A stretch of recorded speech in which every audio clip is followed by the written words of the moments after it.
Infelizmente, muita gente acha assim, comigo nunca vai acontecer.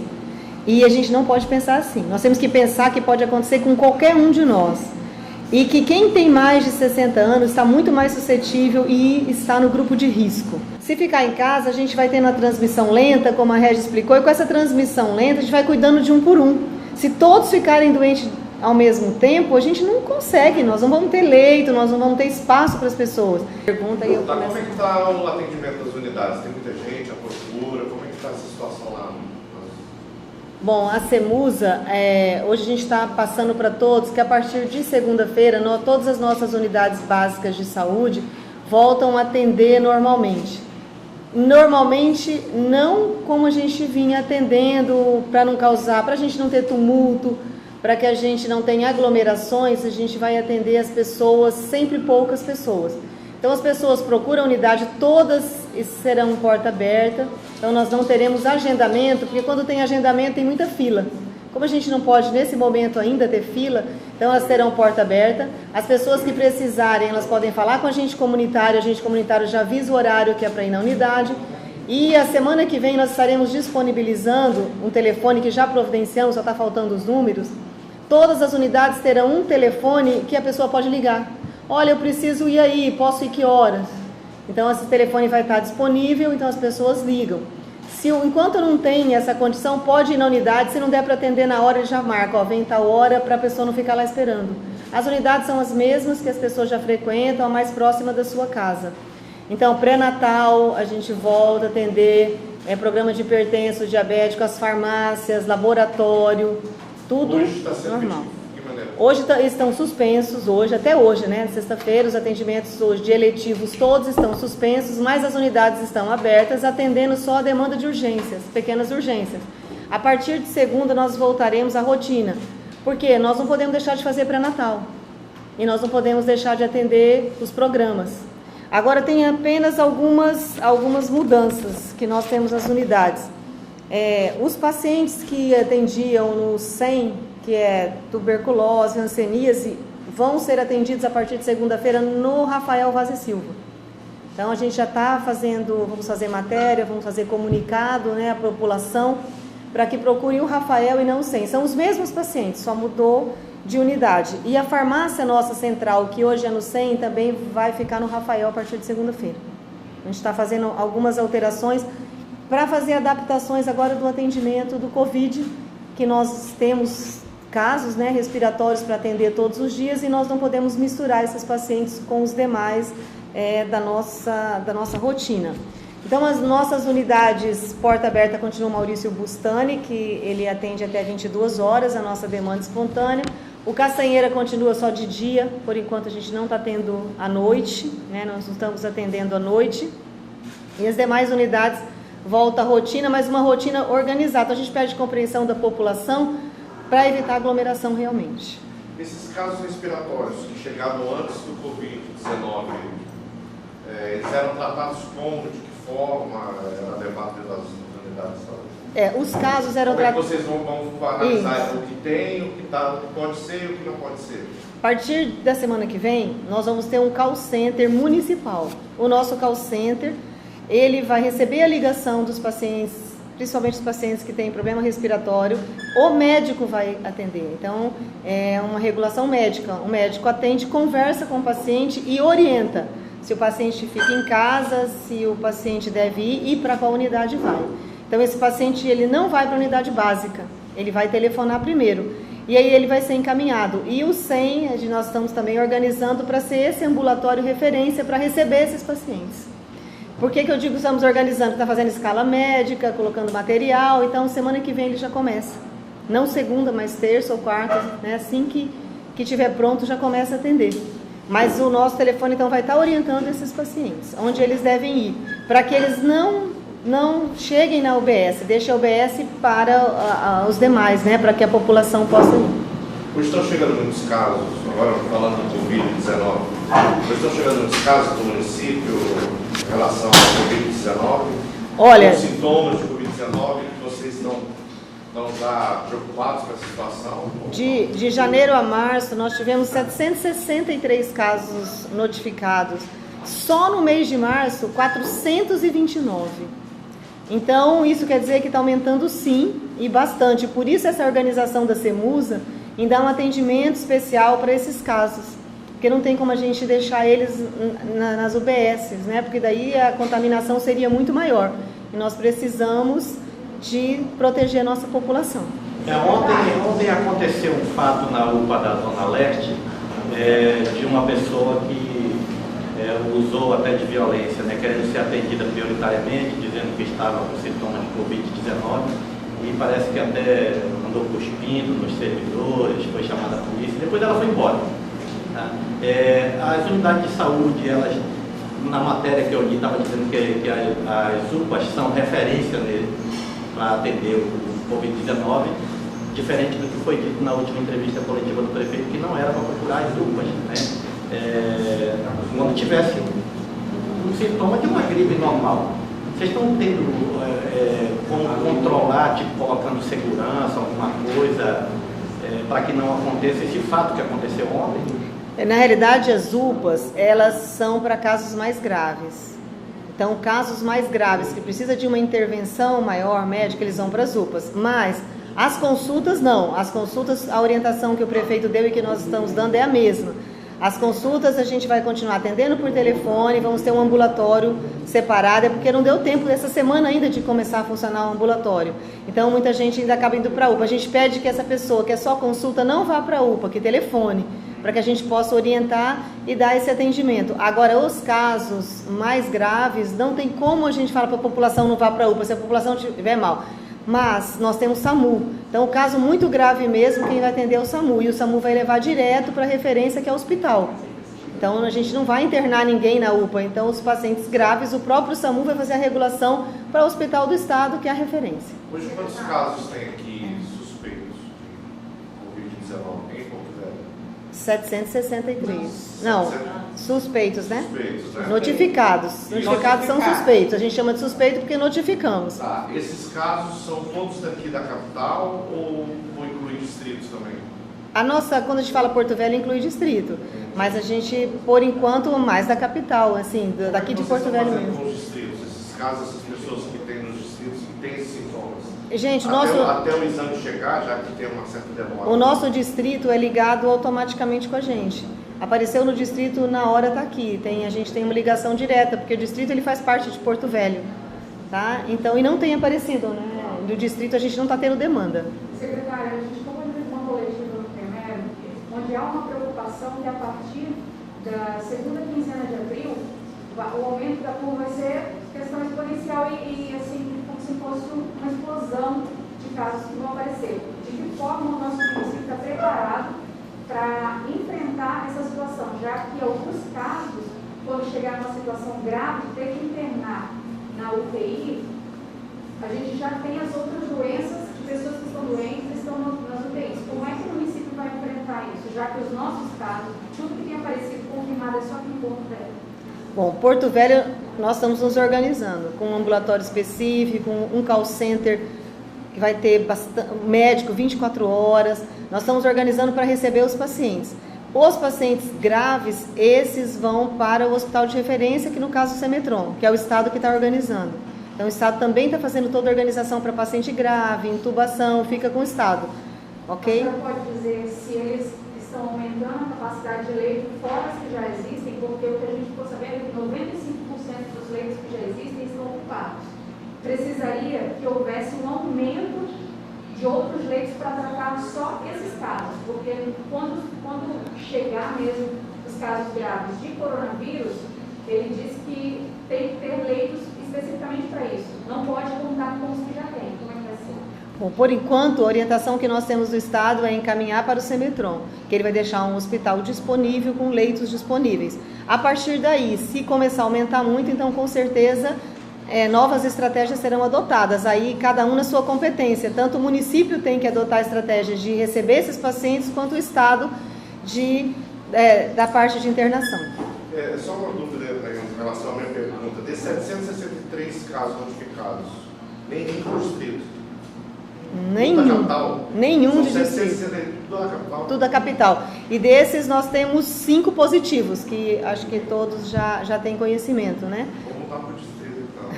Olha, não, fica aqui mesmo. E como é que está a saúde, como é que está o tratamento desses que estão confirmados? Então, aí eu vou passar para a Jorildo explicar como a gente faz com os casos confirmados, para ela explicar a equipe nossa que está trabalhando 24 horas, que faz o acompanhamento dos casos. Eu vou pedir só para ela pôr a máscara. E só fique na sala quem tiver de máscara, porque nós estamos sem, porque vocês estão protegidos.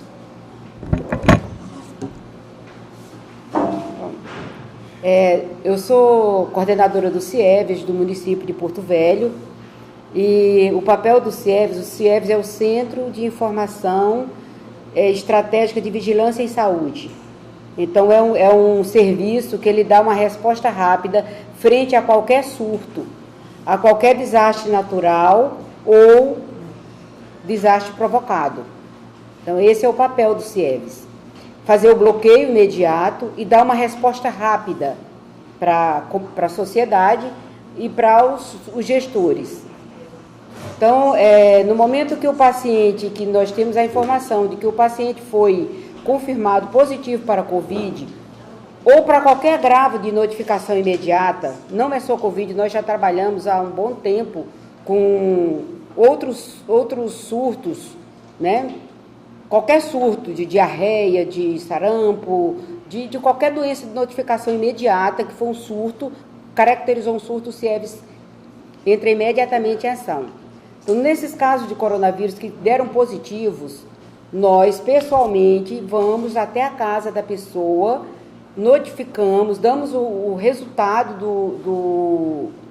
do exame e orientamos quanto ao bloqueio social dentro do âmbito familiar e o bloqueio social em relação a vizinhos, pessoas que moram em condomínios, pessoas que moram em bairros, que nós temos vários casos. Imediatamente a pessoa é notificada e toma os cuidados necessários. Até agora, todos os nossos pacientes foram acompanhados, todos se encontram em bom estado de saúde e já saindo os primeiros, já saindo do período dos 14 dias, o período mais crítico. Quando a senhora fala em bom estado de saúde, seria como? A pessoa está respirando bem, não tem mais coriza, não tem mais febre, não tem mais dor no corpo, não tem mais diarreia, não tem mais nenhum problema de saúde. Ela se encontra fisicamente saudável. Ela continua de quarentena, porque ela é transmissora. Ela continua de quarentena, até cumprir o prazo. Qual é o prazo? São 14 dias. E quantas ligações vocês recebem por dia para sair na cidade atrás, para ver se é ou não é? Eu não tenho um número de geralmente, as pessoas ligam no CIEVES, nós temos uma equipe no CIEVES de profissionais todos de nível superior, da área de saúde, nós temos médicos, temos dentistas, temos enfermeiros, nós temos uma equipe multidisciplinar no CIEVES que recebe a ligação, orienta a pessoa, os cuidados que ela deve ter, pergunta dos sintomas que ela está sentindo, o que ela está sentindo naquele momento e orienta a pessoa a buscar ajuda médica, se for o caso.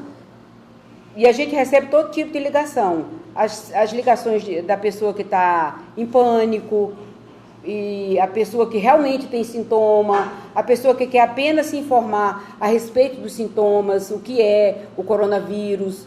Então, a gente orienta e dá as informações que a pessoa está pedindo naquele momento. Tá. As pessoas, igual a senhora falou que tem pessoas que moram em condomínio, os vizinhos dessas pessoas, qual que é o suporte que a Secretaria, que o Estado, o município dá para essas pessoas? Aí entra a vigilância em saúde, que a Régia vai falar daqui a pouco. É feito também orientação a todos os vizinhos quanto ao uso de área comum, elevador. A Régia vai falar com mais propriedade, mais detalhes sobre isso com vocês. Sou Régia Martins, atualmente diretora do Departamento de Vigilância em Saúde. Nós trabalhamos junto com o CIEVES, eles acompanham os casos suspeitos no início e depois o positivo presencialmente também. E com o resultado do caso positivo, a gente faz a visita, a visita na área do caso, né? A gente não pode estar se aproximando tanto do morador da área, mas a gente tem uma distância. Eu posso dar o exemplo de um condomínio fechado, onde nossos servidores, eles primeiro se identificam na recepção. Da recepção é chamado o síndico, e o síndico, nós conversamos sobre eles estarem orientando da nossa visita por andar. E no andar, a gente pede que cada morador fique na porta do seu apartamento e a gente orienta sobre tudo que eles têm que fazer, não é só frente ao caso suspeito ou caso positivo, mas por todo esse período que desde a situação de alerta, a situação de calamidade, é o que a gente está pedindo. Que todos fiquem em casa, que não compartilhem áreas comuns, áreas sociais dos condomínios, né? Que não utilize os elevadores em conjunto, que eles todos tenham aquelas precauções de estar lavando as mãos, higienizando sempre as mãos, ao espirrar, ao tossir, e também deixamos o nosso telefone para todos eles. Nós temos já um folder, a gente pode repassar para vocês, um folder com todos os nossos telefones para as orientações, e até o momento a gente estava informando como é que fazia caso alguém sentia algum sintoma da doença, né? E agora nós vamos ter, como a nossa secretária falou, o call center, né? Então, a partir de agora, é informar sobre o call center, mas os telefones da Vigilância em Saúde também estão à disposição. Além das visitas ao redor dos casos positivos, onde está dando positivo, nós fizemos, até ontem foram 5 casos que a gente fez, porque a gente incluiu o que supostamente a gente achava que foi o senhor que foi a óbito, mas a gente soube ontem que deu negativo, mas mesmo assim a gente fez a área ao redor da casa dele, e hoje nós temos mais um caso para fazer, a equipe já deve estar no campo fazendo. Tá? Desses 5 casos, qual caso é de Rondônia? Todos eles ou não?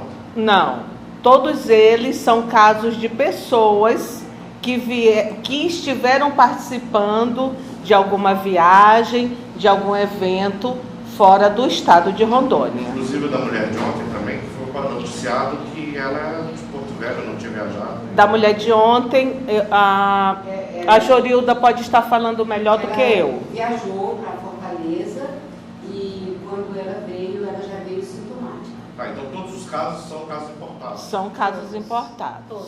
Todos. Né? E é dessa forma que a gente está agindo.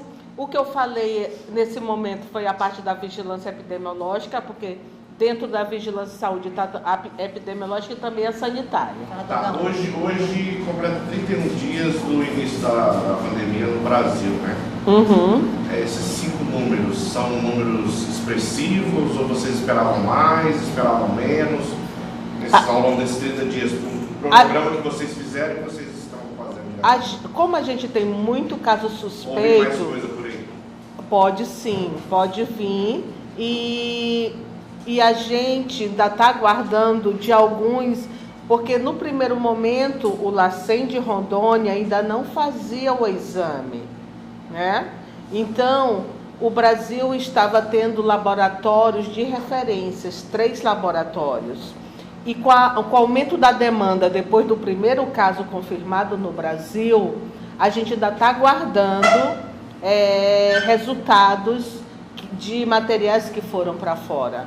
Mas a partir do momento que o estado de Rondônia passou a fazer o LACEN, a resposta se tornou mais rápida, né? Certo? Mas está em média, está nos números, ou isso assusta esses 5 casos? 5 casos, claro que assustam 5 casos, porque a gente sabe que a transmissão ela é bem fácil. A transmissão dessa doença, ela é de fácil transmissão, tanto que a nossa orientação é que cada um se proteja, que a gente fique em casa, que os idosos, os que têm comorbidades, que eles permaneçam em casa, que as crianças estejam em casa, porque a transmissão é bem alta, né? Nós do setor saúde, vocês também do setor de comunicação estão trabalhando, porque esse é nosso trabalho.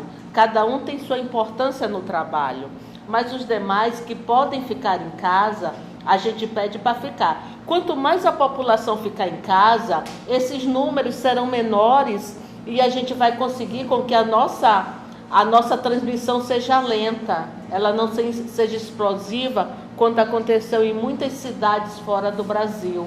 A gente quer que ela seja lenta. Tá certo? Algum desses casos ele tem origem do Acre e os casos suspeitos, tem muitos casos com origem do Acre? Os 5 casos aqui confirmados. Esses confirmados, não tem. Esses casos suspeitos, tem muitos do Acre, porque lá é bem maior. Já tem ontem à noite, já está contando com 23 casos confirmados. Nenhum dos nossos casos são contatos do Acre. Tá, nem os suspeitos. Nem os suspeitos. As autoridades sempre pedem que fique em casa, que não saia de casa, mas há uma flexibilização no decreto.